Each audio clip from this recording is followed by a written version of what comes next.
The following podcast is brought to you by the Johners Podcasting Network, found exclusively at WrestlingWithJohners.com.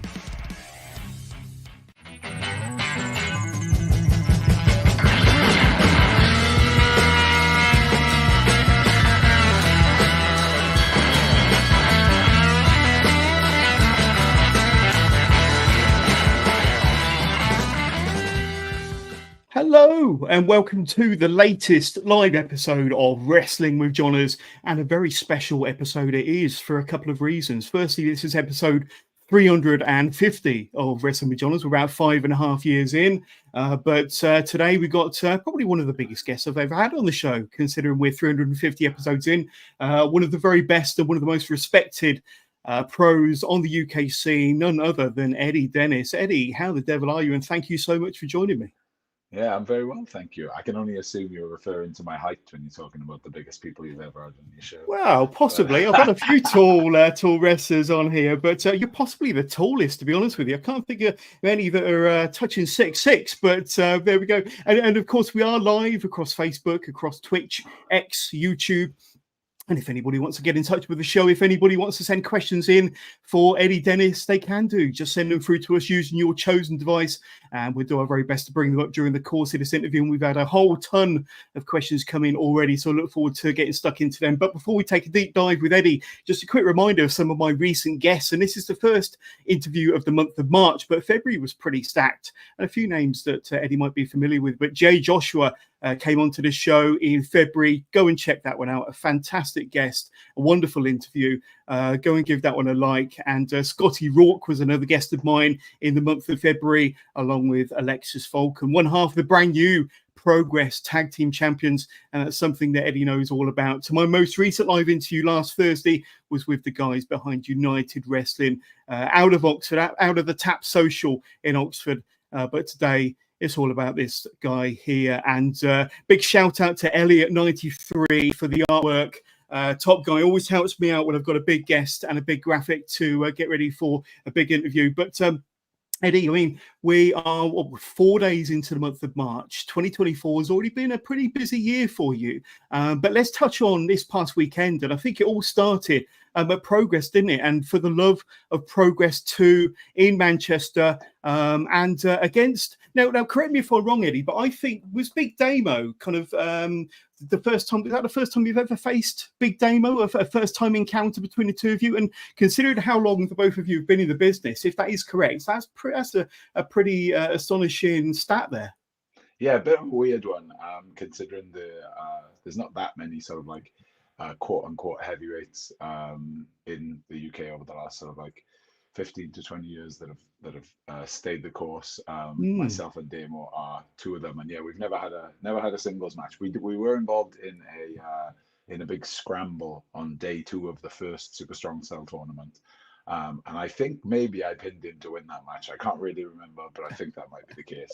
I think that's the only time we've been in the ring together, saves for Friday at Manchester. But yeah, great time. Damo's the man. But tell us a little bit about the match, because two experienced pros, two big heavyweights in there, first time encounter. And one thing I've got to ask you about is getting him up for, is that your Severn Bridge bomb there? Getting him up for that, no easy feat. I have to say, my friend, he's easily, I think, every bit of 350 pounds or greater. But tell us a little bit about facing Damo, and getting him up for that move doesn't look easy. Yeah, so if people have watched me wrestle before, if people have seen some of my more well-known matches, my first takeover was against Dave Mastiff in an ODQ match. So some of the spots in the Damo match might be a little familiar. They're kind of like my party tricks with regards to wiry strength maneuvers. And truth be told, I was a little nervous because it's been a couple of years and I'm definitely not as strong as I was at Takeover a few years ago. So going into it, I spoke to my wife right before leaving on the Friday, and I was like, I'm not sure I can still do those things. And yeah, Yeah, luckily I could. So I'm not sure. Adrenaline is a magical thing. Absolutely, absolutely. And I want to talk a bit more about progress a bit later on because we got a whole journey to talk about with progress. But then, speaking of busy weekend, we go from Friday in progress and Saturday with Attack Pro Wrestling and this guy here. And they say throw up a picture without context, but you was What a part of. screen grab that is. Absolutely, absolutely. But that you were part of Attack Pro Wrestling's latest show. Now, let me get this right: the Super Smash Brothers One Up Extra Life Gauntlet match, and you came out as Ryu from Street Fighter. I should know because I used to play the game back in the day. But I mean that was a hell of a lot of fun. I watched the whole show back because it is available on Attack's YouTube channel already, and I think in that Gauntlet match you had to take on Brendan Bowser White, Ken, your longtime Street Fighter Arch nemesis, rival. otherwise known as Mulligan, and the Brill as Jigglypuff, who nearly got the win by singing you to sleep, didn't he, Yeah, Eddie? sneaky devil. He Yeah. did indeed a really, really fun match, and just going to bring up some pictures here. And these are all fan photos. I think that was like Richie Horrigan, but a lot of fun. And there is Jigglypuff, otherwise known as the Brill, the brilliance James Ellis, trying to sing you to sleep. And little did he know that you're actually a side sleeper. So there's no way Yeah, that I he was mean, going to get you on my your back. my But you side did actually sleeping win. nature saved me there, really, didn't it? Absolutely. But you did win the One Up Extra Life, which entitles you to all manner of kind of advantages in an Attack ring. But just watching that show back, and I know that Attack had an absence of 3 years last January. But to just watching that show back kind of demonstrated that Attack is still probably the most entertaining wrestling group in the whole of the UK. Yeah, I mean, entertaining is obviously down to your flavors and your tastes, but I was definitely entertained. I think certainly Attack probably innovative would be a an adjective which would accurately describe it. Always trying to push the ball, always trying to do something that's a little bit different. Press Start's a bit of an institution in Attack. It was kind of the music video that Mark put together for the first Press Start was kind of the first thing that got us like viral levels of attention, if you like. So way over 10 years ago now, when Attack first started, we did a Press Start show, and Mark put together an incredible music video for it, and it just got a little bit of traction within like video gaming communities. And I think that the amount of viewers that it had on YouTube was so far in excess of everything else that was on the Attack Wrestling channel. I think it actually got pulled down because YouTube thought we were using bots to get views, but we weren't. It had just been posted in video gaming Reddits or something, so it got a bit of traction. We got a bit of heat from an American promotion called Hood Slam as well, because apparently we ripped their idea off, but we didn't. We both ripped off Nintendo, so get over yourselves, Hood Slam. Exactly. There's enough kind of video game rip-offs to go around, isn't there, in the wrestling world? And we got Matt Bayless watching us live at home on YouTube. Thank you, Matt. Attack have always put on amazing shows. Love the variety and the fun. And I got a feeling that Matt Bayless might pop up in this interview, in this conversation a little bit later on. But let me ask you, I think two of the most newsworthy kind of moments of 2023 for you was your announcement pretty much a year ago today of you going into retirement and getting signed to the WWE as a writer. And then 9 months later, coming out of retirement, I think you made a surprise appearance at Pro Wrestling Chaos on the 11th of November, didn't you? And the place absolutely erupted. I think that actually got moment of the year as far as the Pro Wrestling Chaos fans were concerned. And then a couple of weeks later, we saw you in the ballroom at Progress. You cut that fantastic promo saying that you were not only back, but you were entering yourself into Super Strong Style 16 for this year. But give us a bit of insight, Eddie, into reasons and decisions into retiring. Essentially, a year ago, you would have been about 15 years into your career, and then that kind of fateful announcement. Yeah, so I think that I always kind of assumed that it would be pretty well understood. But then from messages that I get every now and again, I think that maybe it isn't. So it's great to be on a forum to be able to kind of like address it and explain it. Obviously, me and a lot of my colleagues got released by the WWE in the summer of 2022 when NXT UK closed its doors. So I was back full-time independent wrestler from that point on, and just really had the bit between my teeth to like try and really make a go of it on the independents. Myself and the Wild Boar went out to Canada in November of 2022, sort of like all guns blazing. But around that time as well, the WWE had reached out and asked if I would be interested in a writing position. So I kind of had an idea in my head about the sort of money that they would have needed to have offered for me to have been happy to step away from wrestling. It's not really like a sort of like rules thing. It's more just about it's not logistically possible to be an independent wrestler whilst you're also writing for the WWE. Writing for the WWE is a full-time job, and you just don't have the headspace to be trying to do something of your own independently on the side. When they did offer me the position in February of last year, it was kind of a no-brainer for me and my wife for me to sort of like take the plunge and have a go at it, which did mean stopping independent wrestling. I didn't really have any intention of doing a retirement. I kind of planned on just stopping taking bookings. And then I spoke to Andy Quilden, who is the promoter for Revolution Pro Wrestling. For those who know, I had a couple of dates with him lined up after when I'd signed with WWE as a writer. So I asked the WWE if I could honor those bookings with him because I was like in the middle of a story with Michael Oku and Connor Mills, two guys who I had a little bit of a hand in training. And I really wanted to see that story through, albeit we would have to do like a truncated version to get me out the other end. So me and Andy, kind of a lot of Andy really, crafted the story going into the Revolution Rumble last year. We decided that I would say that I didn't really even know until I cut the promo in the 229 after losing to Michael whether I would say that I'm leaving Revolution Pro if I lose, or if I was going to say I'm leaving wrestling altogether if I lose. Like I didn't know going into the match with Michael what I was going to say after the match with Michael. I decided to say that I was leaving wrestling altogether. And then again, we spoke about doing at the end of the Rumble, whether Andy was super gracious, always has been, and was like, "Do you want to do something at the end of it?" And I was like, "I don't think so. I think I'll just like scoot off into the background. Like it's Michael's moment winning the Rumble." And then I don't know, a bunch of that day, like Mark came from Wales, Hitch came from Wales, Gav came down from the Midlands.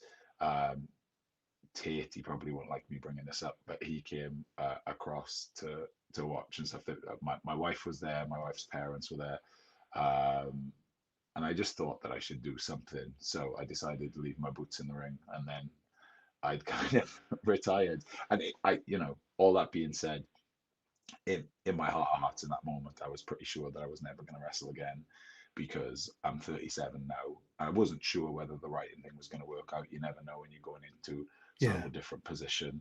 But I just thought to myself that I would at least sort of like do it for a couple of years. And then if it didn't work out, I'd be at an age where I wouldn't really want to return to independent wrestling. I would probably look to get back into teaching or something. But as it goes, 9 months later, I'd sort of changed my mind, much to my wife's chagrin.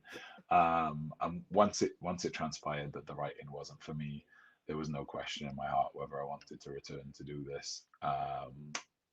So yeah, I'm lucky that people welcomed me with open arms. I think there might be a couple of cynical people being like, "Didn't you retire 9 months ago?" Yeah, I did. Whatever. People do it all the time. But this is the wrestling business, Eddie, isn't it? A wrestler never stays retired fully, do they? I mean, how many times did Mick Foley retire, for crying out loud? Yeah, exactly. Just as famous as him.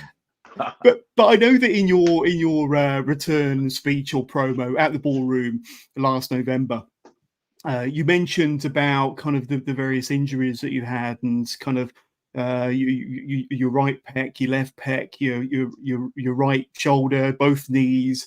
I've got to ask you. I mean, you've been back wrestling now on a regular basis since then, since that return in Don't Chaos say in you November. haven't got any injuries. Have you can attempt Well, I fake was going to something ask, chronic here, how is the Thomas? body? How are you kind of how are you holding up at the moment? Yeah, no injuries, touch wood. Good. I don't want to Yeah, jinx you. no, well, you have now. So if I get injured next weekend, it'll be on you. No, the the trickiest thing at the moment, I think, is when I was sort of like full time wrestling independently before we all signed with NXT UK, when it was like in the quote unquote boom period of Yeah. Brit Wres, we were wrestling every Friday, Saturday, Sunday. I was running a training center on a Tuesday. Sometimes I was covering lessons on a Wednesday and a Thursday. So I was working all the time, and pro wrestlers will understand when I say a bump callus, but it's kind of like comparable to people who lift weights. If you like do squats twice a week, every week within a month, you kind of don't get DOMs from doing squats because your body just kind of gets used to it. That's the best way I could describe how a bump callus feels. If you wrestle 3, 4 times a week, you don't really feel it. But because I'm wrestling maybe 4 shows a month at the moment, maybe five, um, they hurt. the day after, You the feel it the day next day. after, the day after, I'm absolutely battered. So yeah, no injuries, but yeah, I'm in perpetual pain the day after shows at the moment. Plus, I And think I I'm don't want like to jinx I'm you. I don't old want to and jinx you. heavy. I don't want any of your fans coming at me if you pull something in your next match, but it's not my fault. Don't blame wrestling with Johners. But I mean, going back to when you made that kind of surprise return for Chaos and coming through the curtain, I think you came to the aid of Charlie Sterling, if I'm not mistaken. But the place absolutely erupted, didn't it, in the King's Oak in Bristol? And I think hearing that eruption, hearing that pop for you, you must have felt there and then that you'd made the right decision. Yeah, I mean that's the adrenaline dump of the right decision, right? Like your bank balance maybe second guesses it a couple of days later, but in that precise moment, you absolutely feel like you've made the right decision. Yeah, buzzing. I've always been blessed that I chose a cool entrance music, which helps with those kind of moments. Oh, absolutely. But I think you could have had any music and the place would have erupted still for you. You're But very kind.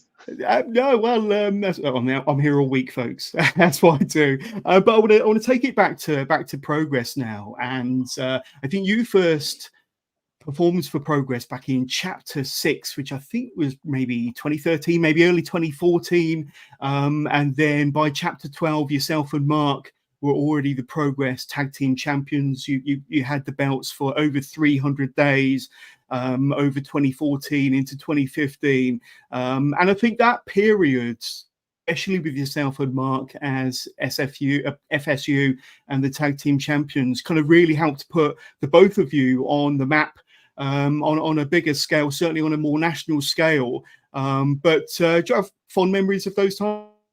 Yeah, the best of times. You've just frozen, but I think oh, there you go, you're back. Yeah. So yeah, the absolute best of times. So we debuted together as a tag when we did the tag match in it was March 31st, 2013. That chapter 6 We Heart Violence show. That was the first time me and Mark had ever teamed. So we've been friends forever, you know Really? what I mean? Wow. But that's the first time we ever teamed up, and yeah, like I feel like the chemistry was sort of like evident from the moment we walked through the curtains, like the way that we would have at that, especially at that time of our lives, like 2013, 11 years ago, I'd have been sort of like 26 years old. He was probably 20, something like that. I'm not sure. He's probably 5 or 6 years younger than me. Um, and that what people saw in the garage that day was like the way we would have behaved in a nightclub around that time. So we were very excitable and dancing and being silly, and that sort of like came through the screen, or certainly, you know what I mean, the audience, the live audience could feel it. It was kind of infectious. And we were off to the races then. And I don't think that Progress had, well, they definitely didn't have any intention of using us regularly as a tag team. I wasn't even meant to be Mark's tag team partner that day. Pete was, but Pete got a booking somewhere else.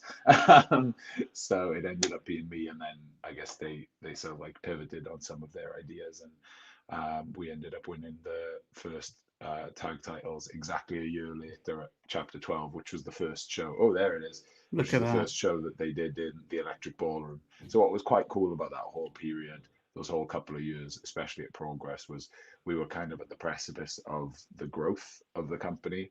So that Chapter 6 show was obviously in the garage days. A year later, when we win the tag titles, that's their first show in the ballroom. We did their first bigger show in Brixton. We did their first bigger show in Ali Pali. And then we did their bigger show at Wembley. So we were sort of like there through the entire rise, which was really cool. Absolutely. And I am skipping ahead a little bit here, but I mean, I brought up this picture a moment ago of the Progress Tag Team Championship as it was then. And then going through the year, certainly 2018, we saw the downfall, didn't we, of FSU, the attack, the storyline, the build, the drama. It was a year-long build that the two of you had, all leading us to Hello Wembley. September 2018, and a match that's fondly remembered by wrestling fans all over the UK and further afield even today. But I mean, that build was something special, and I know that there's a special, I think, a 10-minute long video on Progress's YouTube channel, kind of documenting the partnership and then the downfall and the rivalry and the war that took place over that year leading up to Hello Wembley. And we just spoke about kind of the two of you and your rise as a tag team. But that kind of year-long storyline building up to Wembley was also very special, wasn't it? Yeah, it's probably like as a body of work, my proudest body of work. Like the match at Wembley certainly isn't my favorite match that I've done. I don't think it would be Mark's favorite match either, but it's one of my favorite memories. Like for me and one of my closest friends to be like one of the feature attractions on the biggest independent show in England in I don't know how many years is really special. And the year that we spent building the match is I'm really proud of that body of work because there's a lot of like trials and tribulations as a part of it. The turn obviously happened in the September, and we hadn't touched but we'd interacted a lot up until sort of like that January, and in that January was when I tore my first pec. So then I was injured, but Progress were like committed to the story, so I'd still get to appear on shows in my sling. And we furthered the story in different ways. I ended up cutting a promo on him genuinely in the hospital as I woke up from surgery, which was a really cool one. Yeah, just like the things that we did. We involved his band. I jumped his roadie on stage at one of his gigs. Um, it was pretty cool stuff. And for it to have taken a whole calendar year, and then the story kind of lasts a whole another year because I won a number one contendership by beating Mark in Wembley, and then a year later he rejoins me to help me beat Walter and David Starr to win the title that I got the contract from the Yeah. match with him. So it's like it's kind of a 2 year story up until I win the unified title. Um, of us sort of like falling out and then coming back together, Yeah. albeit as nasty bad guys. Yeah. A So phenomenal yeah, story. I love that story for sure. Absolutely, and just a few pictures, and I couldn't get over how huge. How I don't think I've ever seen ladders as big as that. To be honest with you, that's just absolutely crazy. But the match itself, truly phenomenal, and it's still available on Progress on Demand, I'm sure. And we had Ashley get in touch with us before we went live. Ashley Clements, how much did you hate the tables from Wembley in your TLC match against Mandrews? None of it looked easy, my friend. But Yeah, Ashley wants to know about the tables. they didn't break. That's what Ashley's getting at there. It's a Matthew from Botchamania put together a hilarious video where the tables, where he sort of like chronicled all of the tables not breaking. Yeah, it was a bit of a waking nightmare. You spend a year building to a match. The match itself just costs the promotion hundreds and hundreds and hundreds of pounds because of all the tables and the ladders that they have to bring in.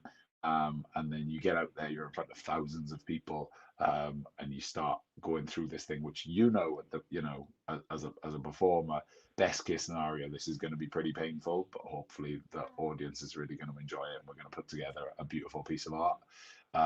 And then this furniture that you have involved in this storyline is not cooperating with you at all, and your head is bouncing off the wood instead of it going through it, and yeah, it just carried on going. And when I had Mark upside down on top of the ladder for what ended up being the last move of the match for the next up driver, and we've set the table up, I am thinking of myself in that moment, if this table doesn't break, I might kill him. Because if it, I mean, these things have been so unpredictable and they've not cooperated at all. Like they do have metal legs. Do you know what I mean? And if one Yeah. of those metal legs, and we are genuinely, I don't know, 10, 12 feet. My feet are, his feet are probably 18 foot in the air. So if a metal leg goes through his head as we land, this is going to be awful, you know? But the last one broke, we landed. Neither of us were seriously hurt. I think we both had plenty of scrapes and scratches and bumps and bruises, but we managed to get through it. So yeah, to answer Ashley Clemence's question, how much do I hate the tables from Wembley? Yeah, I still have nightmares about them, mate. So cheers. Thank you very much for bringing that up. What a Actually, gentleman. that's your fault for bringing that up. I'm going to blame Ashley all day long for that. But and I saw you perform Chapter 86, which was from Birmingham, the O2 Academy, where you wrestled DJZ, a very good match. But shortly after, that would have been in the March 2019. Shortly after, I think you was out for 6 months with an injury. But up to that point, you was on a roll. You got the victory at Wembley. You were considered one of the top performers in Progress, and you were certainly making your mark towards the Progress World title. And then you're out for 6 months, just as you're on the precipice of that big win. I think you also had maybe a trip to Orlando that had to be postponed as well with the NXTUK guys. You were probably already signed at this point, but being out for 6 months when you were on that roll and you had a lot of momentum behind you must have sucked. Yeah, so the whole I did that whole video about like I'm going full time. I left teaching in 2017 and it all kind of like was going swimmingly. And then in January of 2018 was where I tore my first pec. That's when I wasn't signed. So it was like all hustling on the indies, reaching out to independent promoters that had booked me as a wrestler to be like, yo, I'll come to your show and work the bar, or I'll come to the show and do the raffle, or I'll come to the show and ring announce, or perhaps I can be at ringside, and loads of the promoters still managed to find work for me, which I'm eternally grateful for. And then I signed in the May of 2018, so that gave me I wasn't cleared to wrestle, but it gave me a little bit of stability. And then obviously, as you say, Wembley happened in 2018, September. I was rolling. I went into takeover against Dave Mastiff in January of 2019. As you say, up amongst the top of the card for Progress in a Yeah. decent position on NXT UK. And they were heading out, NXT UK were heading out for WrestleMania weekend, and they were flying a bunch of the UK talent out on March 24th of that year. And March 22nd is my birthday. It's a Friday. I wrestled in Cheltenham against Chuck Mambo for Attack Pro Wrestling. Went fine. And then on the Saturday, I wrestled Nick Riley at Pro Wrestling Chaos, and I tore my other pec. So literally, Flash was traveling to the airport with me. So Flash was driving me and him to my house after the Chaos show, so that we could travel to Heathrow together on the Sunday morning. And yeah, I ended up getting hurt on the Saturday night, so I never did get on that flight on the Sunday morning. Flash drove me back to my house, um, and then he stayed at my house and then went off to the airport. Um, The worst luck and the worst timing as well. yeah, it was. I mean, it was. There's never. They always say it's never a good time to be injured, but Mm, like to injure yourself the day before the flight out to America for WrestleMania weekend, where you're going to be involved in television tapings over access, yeah, and just be around that whole sort of fanfare. I've been out to WrestleMania before, but I've never been out at WrestleMania whilst being employed by the WWE. I've been employed by the WWE over WrestleMania weekends for many years, but I've never been out there with them as a part of the system, if you like, yeah, which is kind of a little bit of a bitter pill to swallow. But yeah, it wasn't meant to be. And then yeah, a year later, I separated my shoulder. I had another bunch of time out, and then a year later, I needed surgery on one of my knees.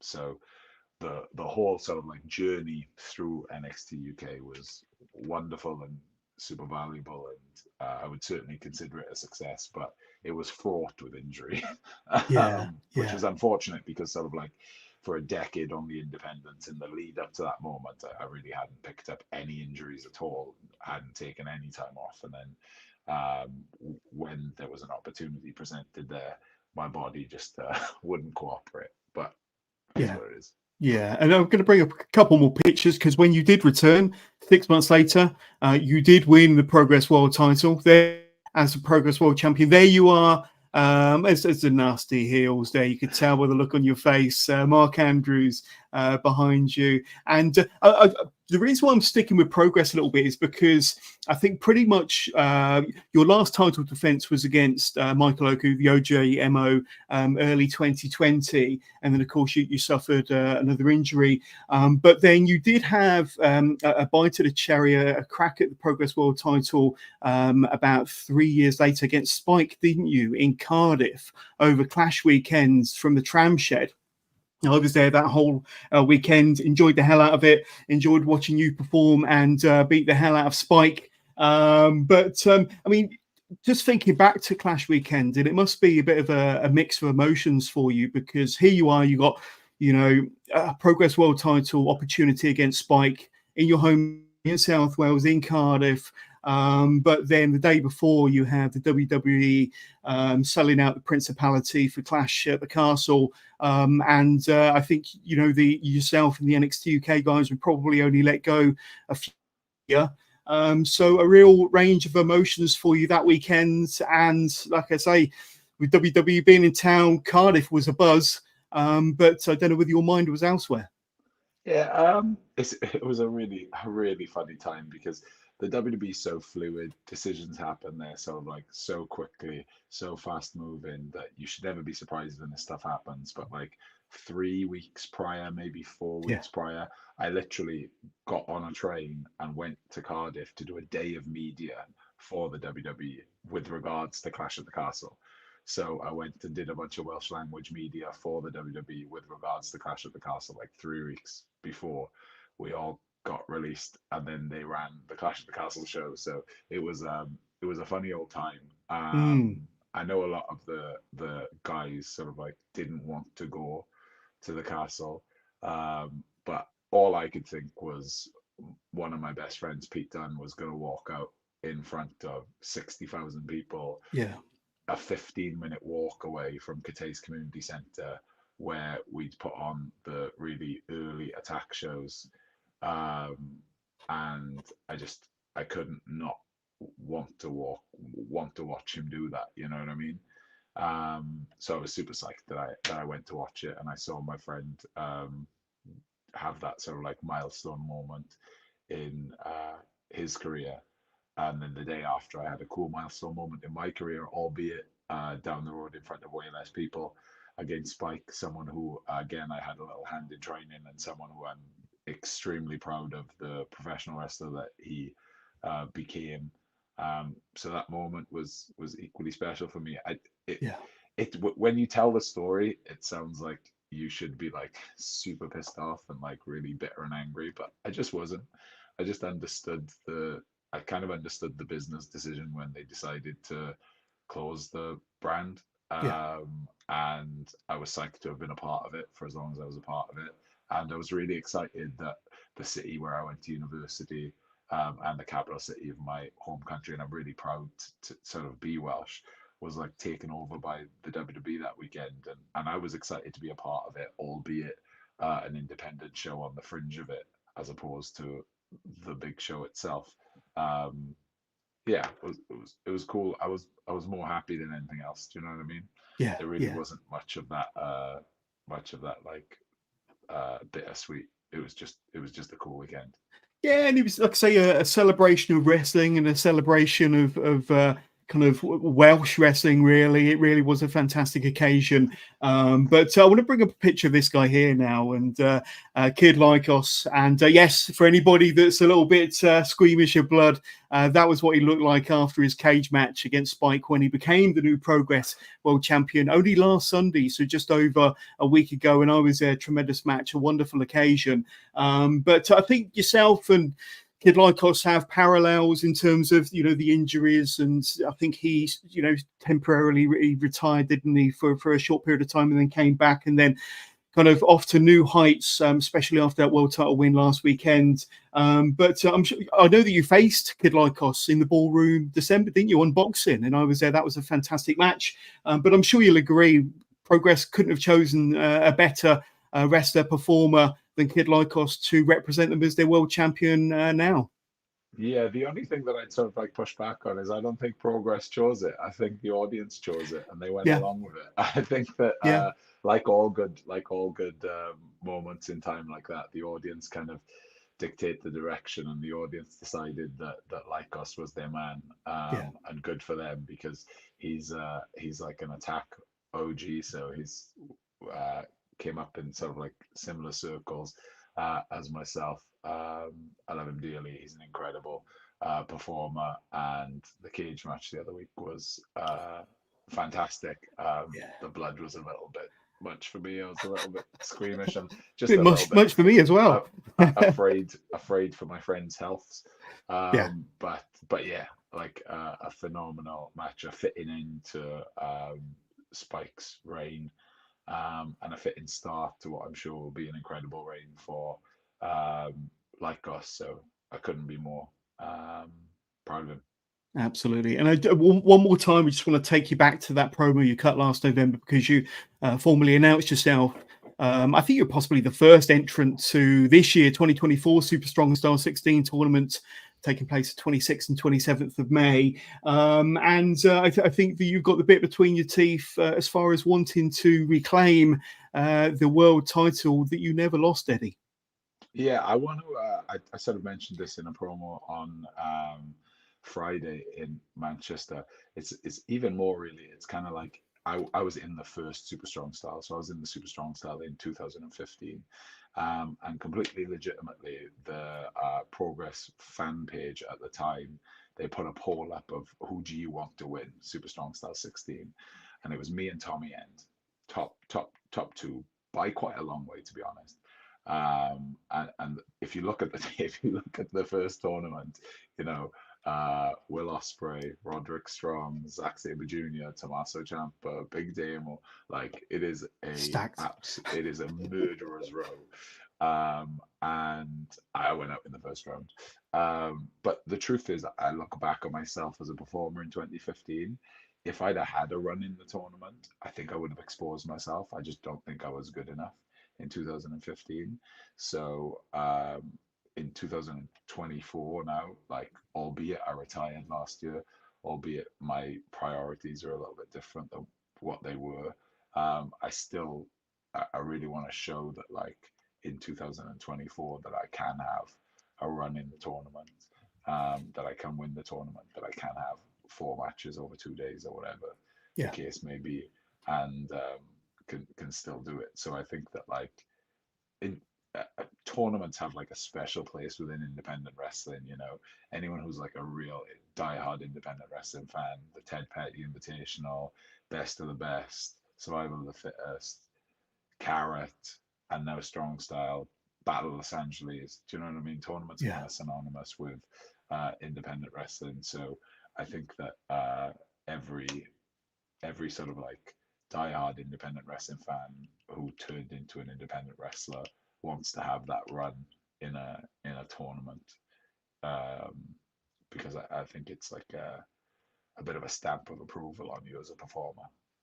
Absolutely, and we're kind of waiting with bated breath to see the other entrants into Super Strong Style this year, and to see how it all plays out. I'll certainly be there. I can't wait to see how it all unfolds, and to see you progress, hopefully, to the final. And Progress. there we go. There we go. I'm full of puns today. But you touched on it earlier, and NXT UK. You might have to remind me again as far as when you actually got signed, but it was in 2018, I believe. And I think one of your first big programs was against the Bomber, Dave Mastiff. And that we all remember kind of the TV matches you had, and more importantly, the match you had at Blackpool, NXT UK Takeover won, or Blackpool won anyway. And like I say, with a smile on my face, I saw, I think it was possibly yourself, or maybe Dave, you got the cricket bat from under the ring. And I thought, well, you know, are the American audience going to get this? But it definitely worked. I wouldn't want to be hit by a cricket bat. But take us back to your program with Dave, because unfortunately, I think Dave's not working so much nowadays. But back then, I think you two were two of the biggest guys on the scene. Yeah, I'm not really sure what's going on with Dave right now, but Dave's the man. He's like kind of genuinely, he's like hilariously miserable. So anyone who knows him will kind of know it. But you can bring it out of him. You can kind of call him out on his miserableness, and he'll have a chuckle. Yeah, it was so I'd been introduced to the NXT UK audience with a couple of vignettes that myself and Jeremy Borash put together, which I really liked. And then I'd got sort of like just a couple of enhancement match kind of things on television under my belt, and Dave was my first big program there. Yeah. So when I worked Dave in a singles match at on a television show, that was kind of the first time that I was given a bit of time on a television match. It was my first main event on television, and as it goes, it was actually my first time working anyone on the NXT UK roster who I'd worked before. So everyone who I'd worked prior, I'd never wrestled them anywhere else. Whereas Dave, I'd worked him on the independents a bunch of times. So I had a better idea of what me and him would be able to do together. The first TV match went really well. I was really pleased with it. So then I think they decided that we could maybe make a program out of this and get it all the way to Takeover.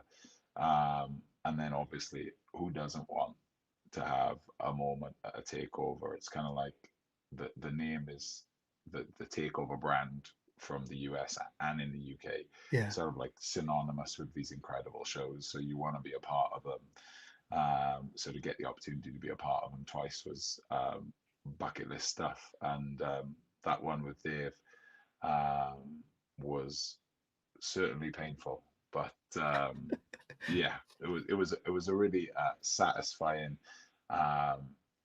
piece of art, in a sense of when we started the match. I didn't feel like the Empress Ballroom were that into it, and then as we got going, they got more and more into it, and I gave Dave a gunslinger on the steps in the ring, and they sort of like came unglued, and then I gave him the Seven Bridge, and they were super high then, and Dave did a triple jump moonsault, and they lost their or trying like a split leg moonsault. They kind of lost their minds there. And by the end, when he gives me the void through the table, they were out of their seats into what we were doing. So there's something quite satisfying as a professional wrestler when an audience isn't the loudest at the beginning, and by the end they're sort of like really rocking and rolling. So yeah, again, 100%. sort of like memories to last a lifetime. Absolutely. And we spoke earlier about the 6 months that you were off in 2019, from about March through till September. And I think towards the end, or possibly close to you returning, we had, of course, NXT UK Takeover Cardiff.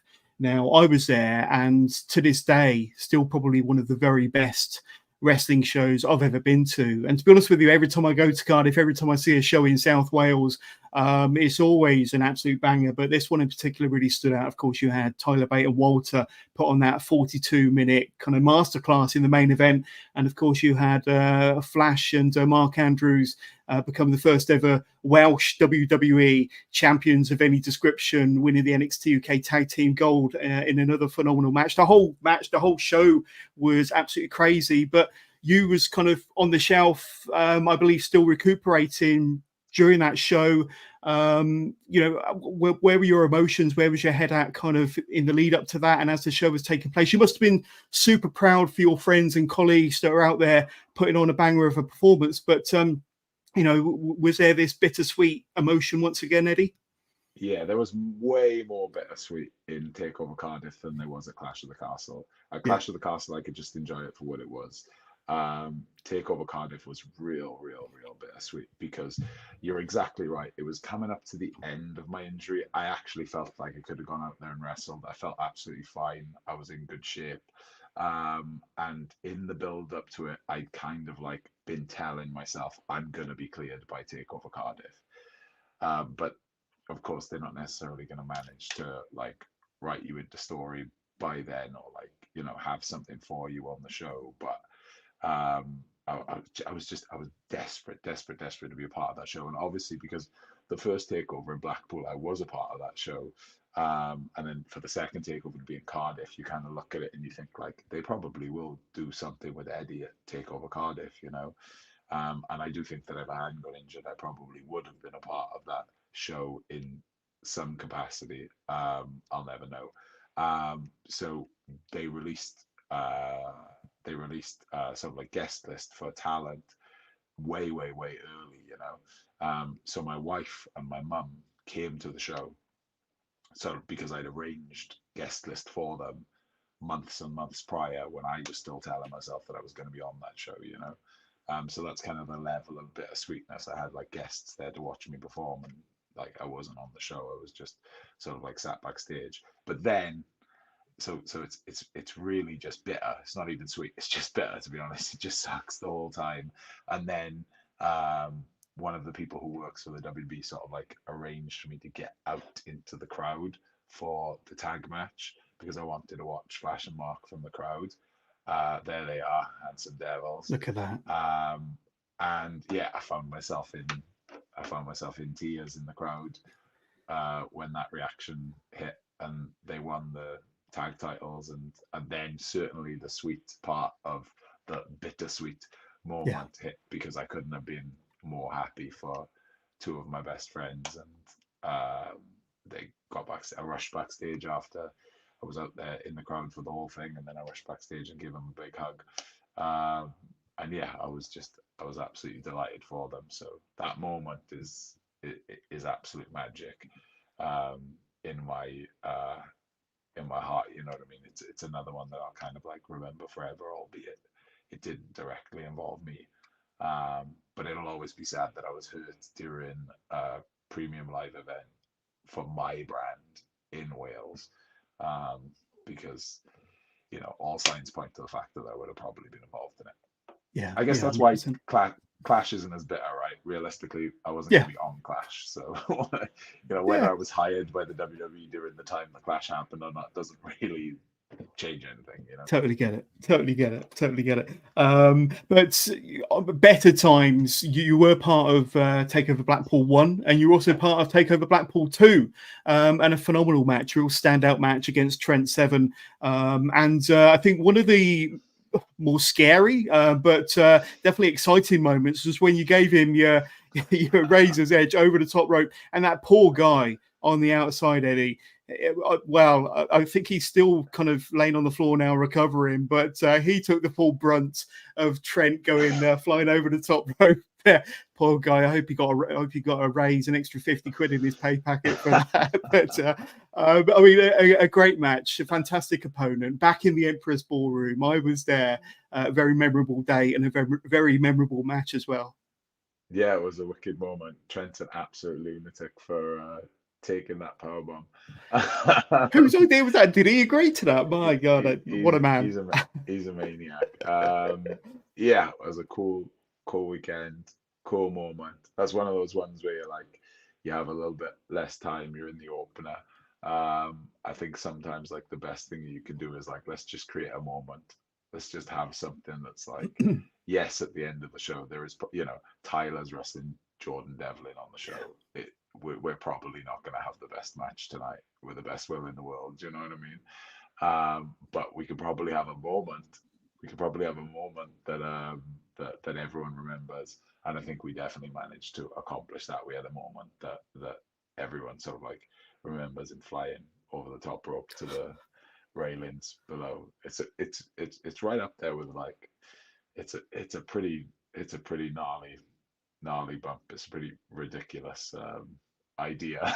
Um, so yeah, I like it. I like that it's in like a I don't know. I was sort of like randomly probably vanity searching my name on the WB network or something, and it's in like one of those little uh 10 moves of the month or something like that, like across main roster and NXT rosters and stuff. It's like the number one moment of some month in some Yeah, year. So that's pretty cool that it sort of like exists outside the lore of NXT UK. yeah, and I know that kind of the world went to shit shortly after that, and obviously the next time we saw you guys was in the BT Sports Studio with no fans, and then we did get fans back. But I think those NXT UK takeover shows, in my opinion, were some of the best wrestling that was happening anywhere in the world. You know, the roster was stacked, the matches you put on, and the stories you told on NXT UK in general. But then you add in the takeovers, and there was something really special about those three shows. Yeah, yeah, I agree. It's a really special time in our lives for everyone who was involved in it. What's kind of cool about it is the vast majority of people who were involved in it were involved in British wrestling for the decade building up to that moment. So we'd all kind of been in the same locker rooms as one another for a decade prior, just in way, way, way smaller halls. So to look around the locker room in those takeovers and see people who you'd maybe wrestled in a fair in front of 12 people, or you know what I mean, maybe wrestled on a show where neither of you got paid, or maybe wrestled on a show where you got changed in the back of a van, was pretty cool. Yeah, 100%. We had a question about your NXT UK run that came through before we went live. Alex Perez, two questions for Eddie. Who pitched or came up with the idea of symbiosis in NXT UK with you, Primate, Wild Boar in 2020, and Tyson T-Bone? And who came up with the idea of the dog collar match at NXT UK in May of 2022 with yourself and Wild Boar? So tell us a bit about symbiosis, because initially, I thought it was a really, really cool group, to be honest with you. But I know that they started running promos just with you. And like I say, promos, I think they did it over a number of weeks. And they always kind of portrayed you as this kind of maniacal, evil headmaster type character. We thought, oh, what's this? This is very intriguing. And then the next thing we knew, you were kind of coming out as a manager to a Primate and a Wild Boar Symbiosis. Tell us a bit about that and being a manager for a So change, Eddie.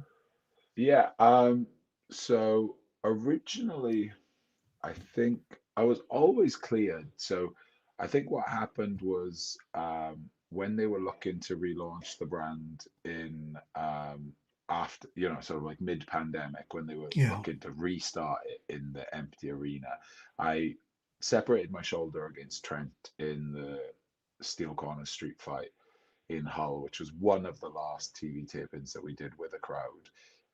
So I certainly wasn't cleared going into the pandemic. I had a separate shoulder going into the pandemic.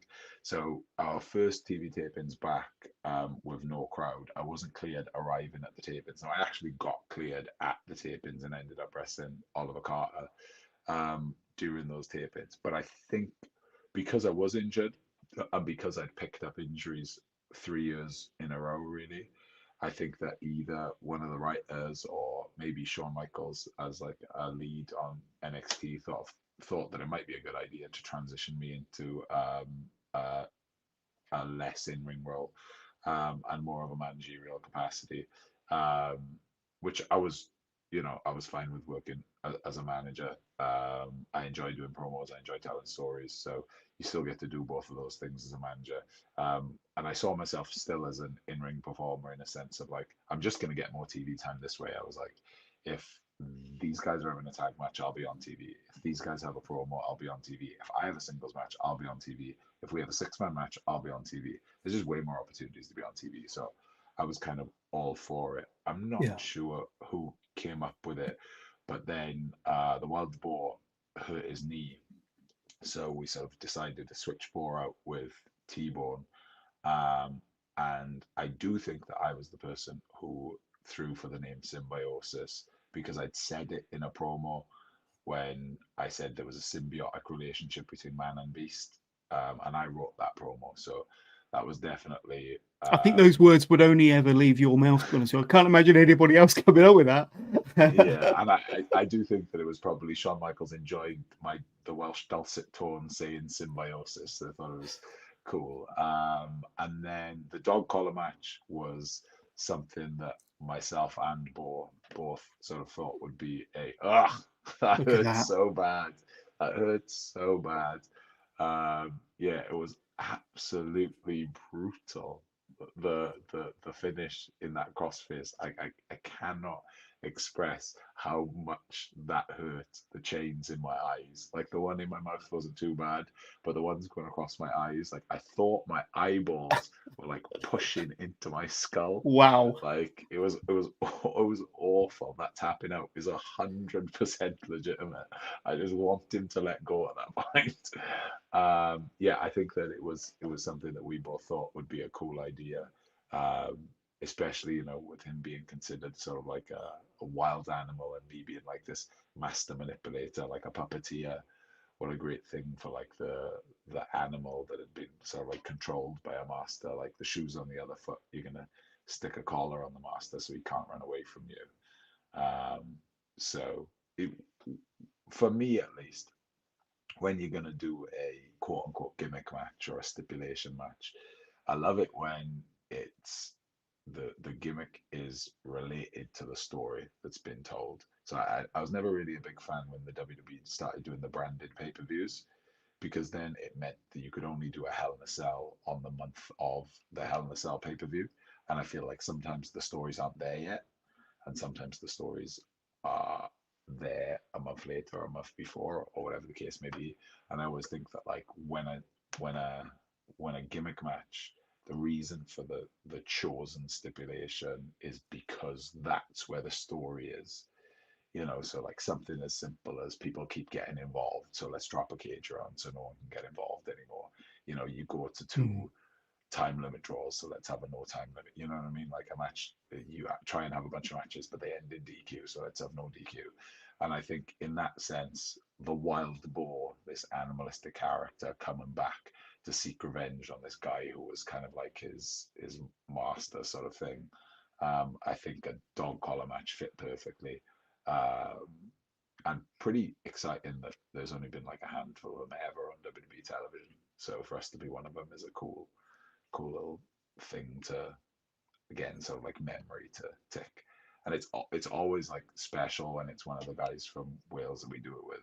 So like some of my favorite matches and memories in wrestling, obviously, uh, the TLC match with Mandrews in Wembley, and then the dog collar match with Boar in NXT UK. Like Yeah. they couldn't be closer friends of mine, really. Absolutely. And I neglected to bring up a few pictures earlier. There you are from the promos I described earlier on. Of course, Wild Boar there. Then, of course, T-Bone stepped in when Symbiosis became a thing. And so I loved Primate's mask. And, of course, those pictures from the dog collar match, of course. And I mean, I think you were part of the WWE NXT UK system for what, maybe 3 or 4 years. But what are some of your kind of fondest memories now that you look back on it? Obviously, you had a great bunch of friends in there, and a good, strong South Wales contingent also. But what are some of your kind of fondest memories of your time with WWE? Yeah, I guess the obvious memories are those sort of like those bigger matches that I got to be involved in. So Takeover Blackpool 1, Takeover Blackpool 2, the match with Dave and the match with Trent. The dog collar match with Bo is really special to me. I did a street fight with me and Primate against Flash and Mark. So again, looking back now, is it's probably the last time that I'll wrestle for the WWE to have got to have matches with Mark and Flash and Bo is really special. I couldn't ask for more really. But when you actually like when when it's all said and done and you ask a question like what are your favorite memories, like my favorite memories are probably just spending time with those people in Canary Wharf when the pandemic was happening and everything was super weird, and our lives were super stressful, and you know what I mean, like such a horrible time really, like personally loads of stuff going on, um, and we kind of escaped it all for a couple of weeks every time we went and did TVs because they'd put us up in a hotel in Canary Wharf and I just hang out with my friends for a few weeks and then put on these television shows. And I look back at those memories sort of like really, really, really fondly, um, because it was a really weird time in society, and we were blessed to be involved in this thing that allowed us to kind of somewhat escape it for a couple of weeks every 6 weeks. So Yeah. that's probably the stuff that stands out really.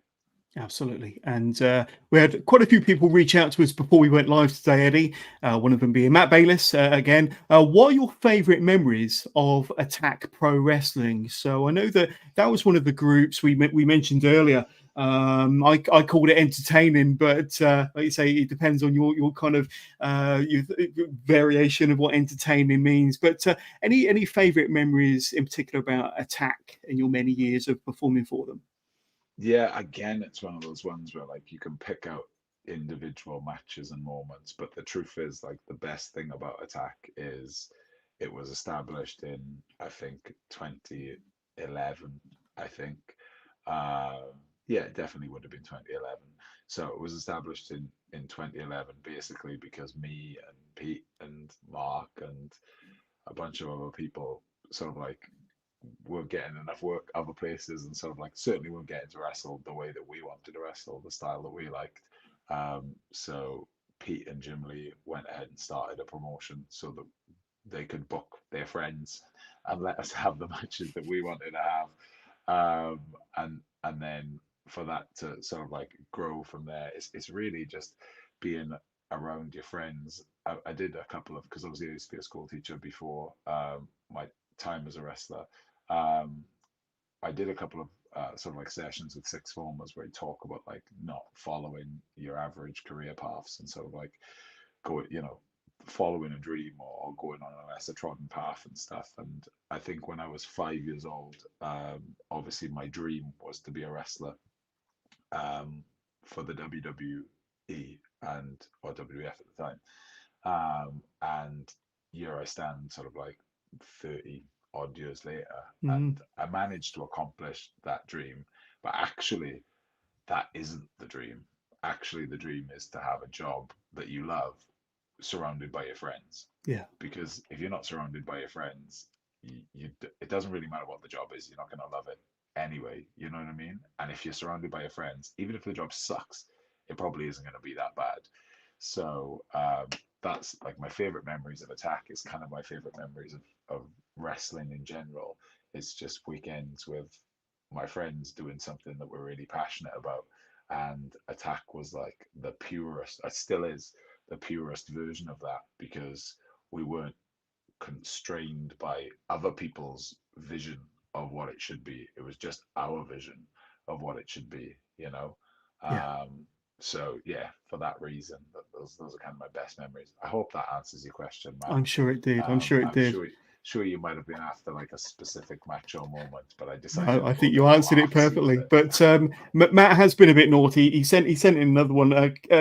Could you mention the inflatable sheep and Tommaso Ciampa? And Matt's kind of sent some pictures in.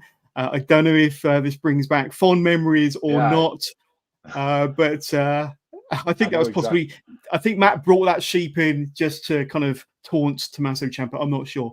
Go ahead. Yeah, no, I know exactly what he's talking about. So I was a villain at the time, wrestling for Kamikaze Pro, and I have to be thankful for Kamikaze Pro. Really, they were kind of the first people to book me against imports, if you like. So stars who'd been flown over from other countries, and he used to bring a inflatable sheep to torment me because I was a Welshman, you know.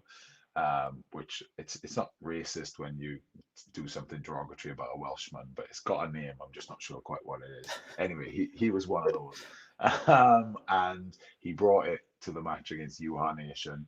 And I think Yuha walloped me across the head with it. And then he brought it to the match with Tommaso Ciampa. And I don't know if I bit it and tore it, or anyway, we ended up breaking the inflatable sheep in the match with Ciampa, which is very sad.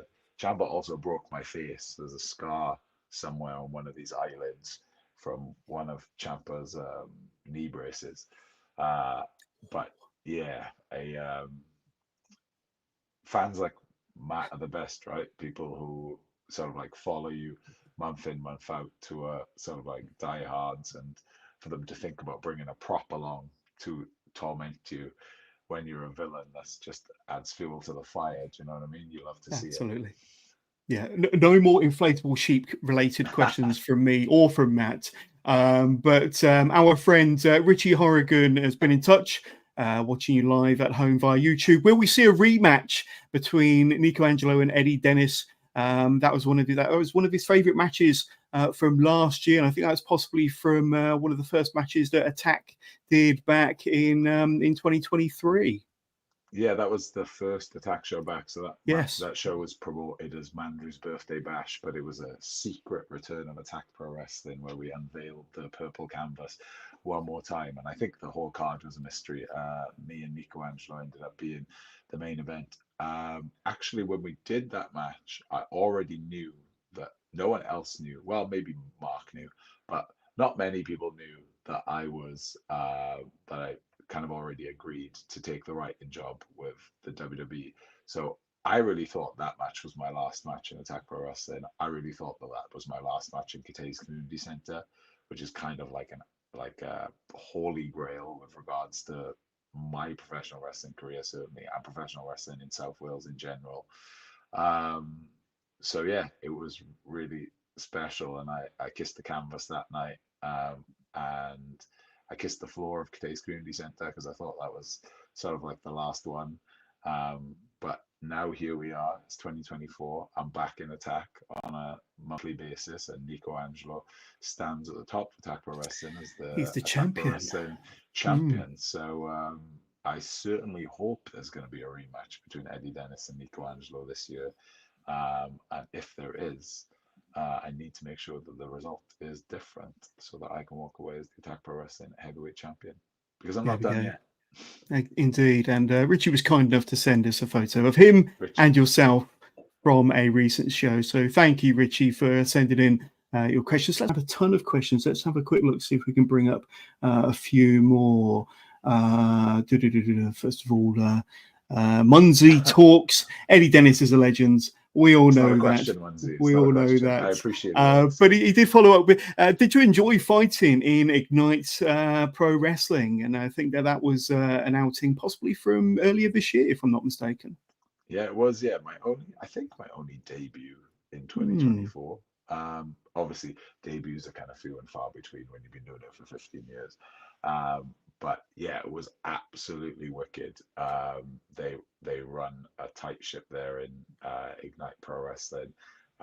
They couldn't have been more gracious and kind and just nice dudes. And I wrestled the last match of the first half against Smashing Mike, which was great. I really enjoyed it. And then I sat out in the crowd for the second half, and I just loved watching a bunch of people who I hadn't really seen wrestle before. There was a handful there that I'd seen wrestle before: Tommy Kyle, Jay Joshua, but there was a lot of people there who I genuinely I'd never watched them wrestle before, and they were just all out there, absolutely killing it, going sort of like balls to the walls, going 100 mile an hour, Mm. and I have always been just like a super big fan of wrestlers who just want to want to kill it, want to be innovative, want to do something different, want to push the envelope. Just like you can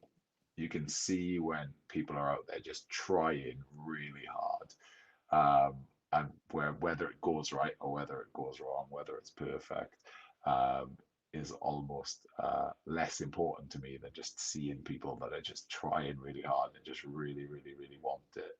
Because I feel like that's what early attack would have looked like. Just a bunch of dudes who just really, really, really wanted it. You know what I mean? Yeah. Just really, really, really loved this and really wanted to put something cool up there.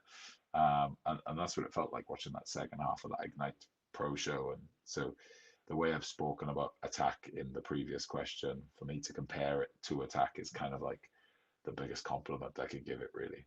Yeah. Let me ask you. Obviously, you were there from the kind of the birth of the Brit Rest scene and the explosion of Brit Rest being held on a pedestal as one of the best scenes around the world in the mid 2010s. But how would you kind of compare kind of the peak of Brit Rest to where we are now? And I know that after the pandemic, the UK wrestling scene, it took a little bit of time to get on its feet, and you had a lot of new talent and a lot of new promotions and a lot of grassroots talent that have really kind of came on over the last couple of years. But I think the British wrestling scene at the moment is just as strong as it's ever has been. But what's your opinion? Yeah, certainly I would agree that it's just as strong as it ever has been. I mean, everything goes in ebbs and flows of popularity, right? And we certainly rode a wave of popularity there in sort of like the mid to late 2010s. Mm, But but that's what it was. It was, you know, it was a wave of popularity, and it was just a lot of that kind of like iron sharpens iron mentality of a lot of people, like-minded individuals, all coming up at the same time, all really, really, really wanting to make this a success, all feeding off one another, to make this as good as it can be. And when I look at Michael Oku and Connor Mills and Leon Slater and Derice and Kid Lycos and Spike Gervais and all these people, and I watch them interact with each other, it just it just looks that exact same way. Do you know what I mean? It just looks like a bunch of people that really want to kill it, really want to drive it forward, and really want to sort of like rebuild that scene that was once there. So yeah, I would certainly agree with you. I think that there are shows up and down the country at the moment that are absolutely incredible with mm. incredible talent, and it's only a matter of time before I think the crowds are more similar to those in sort of like the 2016, 2017, and reflective of those performers, because I see it. I see it in them, that same mentality, you know. Yeah. When we kind of talk about, dare I say, it, the old guard and the new guard, you just have to kind of think back to Attack from Saturday, and when GYV came out and kind of had a bit of confrontation with 16-year-old Leon Cage. And it's just sickening how amazing he is at such a young age. I had Leon on the podcast last November. Really great guy. I've been able to interact with him a few times backstage. But that just demonstrates in a nutshell kind of where UK wrestling, the direction of UK wrestling is heading, isn't it? Yeah, I mean, so Leon's one of the guys from New Wave Wrestling in Newport, and I mean, it's just it. That's a great example. So Mike Bird set up Dragon Pro Wrestling in Newport all those years ago, and then that was taken over by Wild Boar Mike Hitchman, and you know, there's just such a great history for training in South Wales and bringing up talent as a result of it. But Brendan, who has taken over New Wave, sort of like took over Dragon Pro, rebranded it off the back of the pandemic, and sort of like made it his own thing with New Wave Wrestling. That place is unbelievable. They've got an incredible setup there, and the passion that Brendan has for running a training school is just awe-inspiring to sort of like see what he's done with the place. Any one weeknight, you could see pictures of that place with 20, 30 people training in there. And the talent that's coming out of Wales as a result of it, like Leon's a great example, Nico's a great example, Elijah's a great example, Splits McPins is a great example, Bino's a great example, Mulligan's a great example, Jay Joshua's a great example.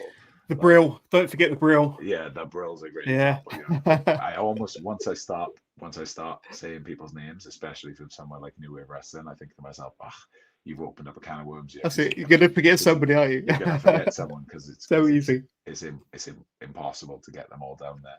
But it's all off the back of that culture that was created by Brendan, and he deserves all the credit in the world. Obviously, he's got incredible trainers with people like Bo running training sessions for him down there. But the atmosphere and the camaraderie between the people who run it there, I went down and did a seminar there a couple of weeks ago, and I said as much afterwards. I was like, you've really got something special here. So hold on to it, because you can be we talk about this sort of like rebuilding phase of British independent wrestling. You guys can be a really, really, really integral part of that. You know what I mean? I really think so. Absolutely. And we're going to start winding up soon, but Matt Bayliss has been a busy boy and he sends one more question through. Don't know if Jonas remembers, but Eddie was actually on front door duty at the very first indie show that Jonas attended. And he is quite right. And I was going to mention this, and it was December 2014. Attack Pro Wrestling, Santa's Still Real to Us, Damn It, Part 2. And you was in the main event for the 24/7 championship. Do you remember what Christmas-related character you portrayed in that main event, Eddie? I mean, I can only assume, because the only Christmas-related character I Go ever on. played in Attack Pro Wrestling was Santa Claus. So There you go. I can only assume it was Santa. I don't remember which particular show that was. You were indeed. You main evented against Scrooge Damien Dunn. But I mean, I looked at the card earlier on to refresh my memory, and it was a fantastic show. And Matt is right; it was my first proper indie show, December 2014.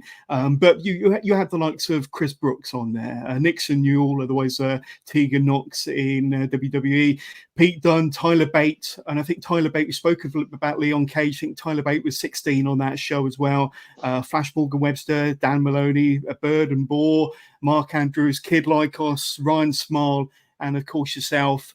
But you look at the talent that was on that card nearly 10 years ago, and it's just phenomenal to see where a lot of them have gone to, and just how going from a small independent show like that to a worldwide stage, it's pretty special, isn't it? Yeah, I think if you look at any cards from sort of like around that time, from Attack Pro Wrestling, from Fight Club Pro, shortly thereafter from places like Progress, from Pro Wrestling Chaos. Yeah, if you look at those cards and then look at what those people went on to do, it's kind of mind-boggling, to be honest. And I think that there would have been people in those crowds back in those days watching those people who, if you were to tell them like, yo, in 10 years time, like this person's going to be there, you know what I mean? Dan Maloney's going to be killing it in Japan. Chris Brooks is going to have lived out in Japan for years as one of the top guys in for DDT. Tegan Knox is going to be, or Nixon Newell is going to be Tegan Knox in the WWE. Pete Dunne is going to be Pete Dunne once again in WWE, which we're all happy about. Tyler Bates going to be in the WWE. It's crazy, isn't it? Eddie Dennis, Flash Morgan Webster, Mark Andrews, Wild Boar all had their time in the WWE. So yeah, makes it more kind of like when you read out the entire card there, makes it more kind of heartbreaking what happened with Ryan. Yeah. but yeah, those cards were just absolutely stacked to the gills with people who just loved, like, all it was just really loved what we do, and just wanting to put on the best show we possibly could. Yeah. Um, and that's kind of like what built it into this scene that was at one point the envy of the wrestling world. I really believe that, you know what I mean? Yeah. And I think it will be again. It will be again. per capita, I don't think there was a scene on planet Earth that matched it. You know what I mean? Yeah. Let's end on a lighter note. And we got Jim Rockard watching us live via YouTube. How was it to tag with Mr. Blobby? And in case people don't know what I'm on about, let me just clear Jim's question there. But they say, you know, put a picture up without context. Tell us a little bit about that, because I think that you were the mystery partner for Mr. Blobby against Crowley and Alexis for Riot Cabaret's December show, weren't you? And I think you had a couple of matches that night, partnered up with Mr. Blobby. Now, I have to say, when I had Brendan White on the show maybe a year or so ago, he said that he's possibly Mr. Blobby's biggest fan. He was a huge fan of Noel's House Party. He did legitimately mark out when he saw Mr. Blobby at a Riot Cabaret show, but it wasn't him that got to team with Blobby, it was you. Yeah. So in the end, actually, Brendan White was the special guest referee for the match, Okay. and it was 100% just because he's genuinely a big fan. It did not make sense really in canon that he would be the special guest referee for this match, but I didn't really get it. And then Brendan put up a picture of him dressed up as Mr. Blobby when he was a child, and then I kind of like understood, oh wow, this is real. You really were just a ginormous Mr. Blobby fan. So I'm glad he got that moment with Blobby. I'll peel the curtain back a little bit. I wasn't meant to be Mr. Blobby's mystery partner. That's the wonder of having a mystery partner. You can change your mind, right? So I think maybe it was meant to be Mark, but Mark was hurt. Right. So Mark couldn't do it. So, tag in the old second best member of FSU to be Mr. Blobby's tag team partner instead. Uh, and I got to do it. It was a lot of fun. Blobby is a class act. I can say that 100%. Super like respectful of what we do, and super aware of his limitations to perform what it is that we do. Um, so he was really, really, really fun to work with.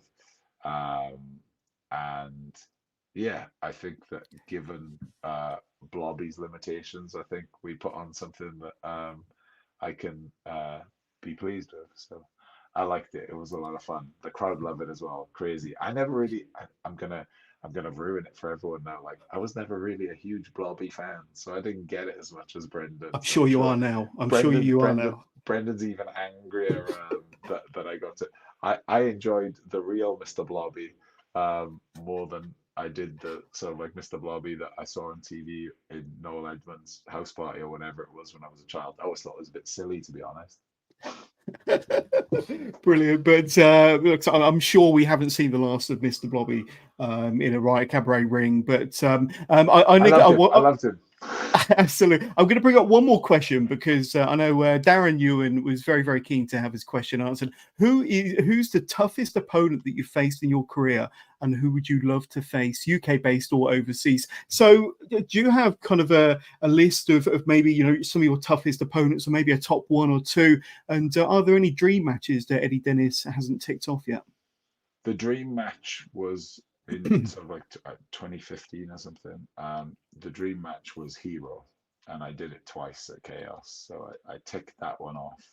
Um, if he was still wrestling, McGuinness would be a dream for me. Um, my toughest opponents, gosh, tough is kind of a hard adjective to figure out in pro wrestling. I'm gonna go for favorite opponents instead. I'm Yeah, sorry. What's the name of this person? Darren. Darren. I've decided to change the question to favorite opponents instead. I hope that's okay. Um, Pete Dunne stands out for sure. Earlier on in my career, I wrestled Mike Bird a bunch. I really enjoyed those. We always kind of like brought out the best in one another. Hero was a real special moment for Yeah. me. Um, I really loved I really love it whenever I get to work with anyone who I had a hand in training.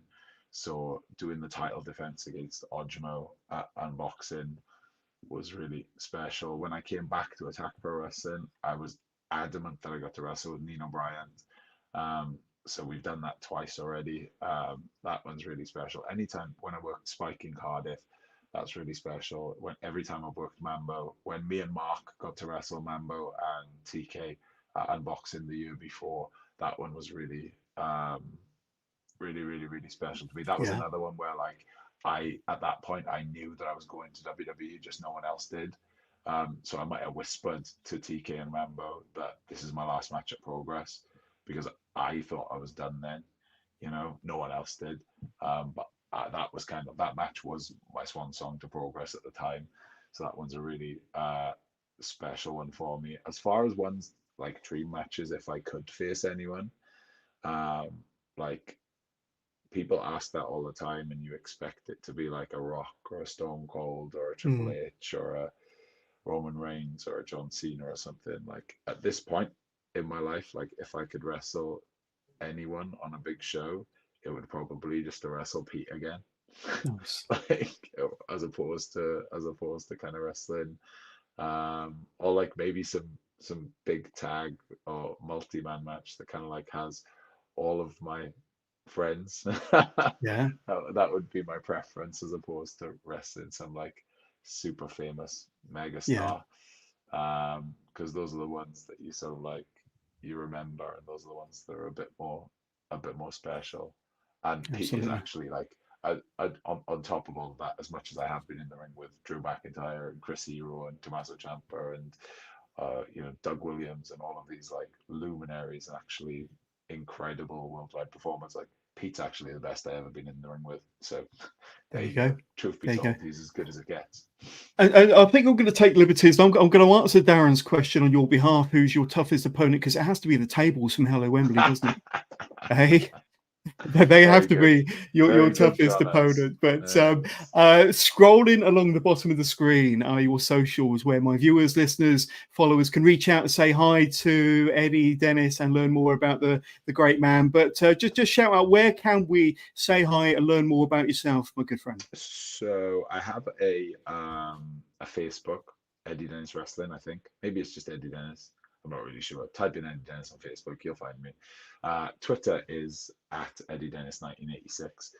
That's quite a good one to get in touch with me because I probably do check that on a daily basis.